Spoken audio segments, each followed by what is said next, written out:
Hey, this is Giri Sabari. I'm giving a quick demo about Salesforce Admin, Apex, Flow, and LWC.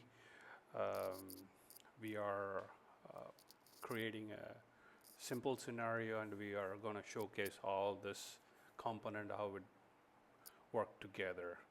And right now we are going into a lead object, and we're going to show you how we created custom fields under lead object and how we are configured it based on the requirement. The requirement is pretty simple. We're going to enter the phone number under the budget. See, under the budget underscore C is a custom value or custom field. We modified it as admin. You can modify it, and you see current generators underscore C means custom fields, right? And we have a day. All this are underscore C's are custom fields. We added it for demo purpose, a region and a timeline. All those we added it so that when we adding some value or entering some input, this validation happens. So here we are entering lead owner first name and last name and company information and the phone number. So we are not, this get formatted. So we're going to enter the 10 numbers, and it's not formatted in any way. So it should be US format. And we're going to enter the email ID. If it is a duplicate email ID, it will throw error. Right now, I'm entering a happy path, so it won't validate. In few minutes, I'll show you how it get validated. And again, if you look at this lead source, it's a custom. Lead health core is the custom, and region is the custom, and what kind of region we selected for region.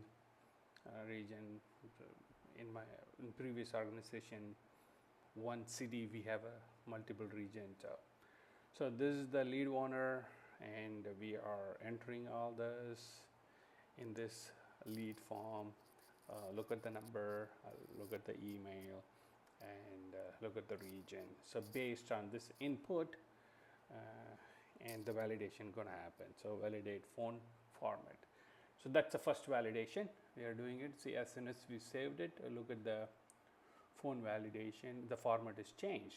So it's a US format. That's the requirement, and we are taking 10 numbers and then modifying it. Again, if you look at it, lead health score based on the lead status, it's getting updated. When you modify it, and yes, it's closed or qualified, then the course goes to 75. So this is the requirement, and a simple. So it throws the error. So not this one, the next one. So that's not a when you enter new one, it will throw a error. All right. So again, the company name, phone number, add the enter, save, source, region, west. Again, it's a demo purpose. So we're gonna add name, enter it, save it.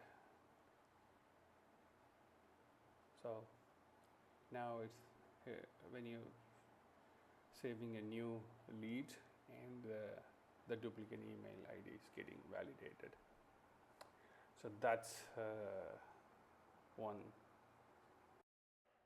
So now we are validating the duplicate email ID here, and the code is written in Apex, and we created a unit test also, so that when we are building Apex, we have to make sure all the edge cases are covered. So that's what I'm doing right now. I'm gonna open the Apex component. So the first one is code, second one is the test, and the class is the lead manager, and I'm duplicate. I'm checking it. Format, phone format. I'm doing it.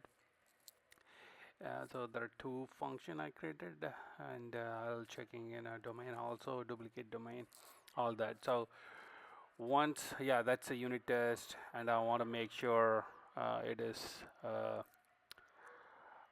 tested properly. Without test, you do not want to deploy it.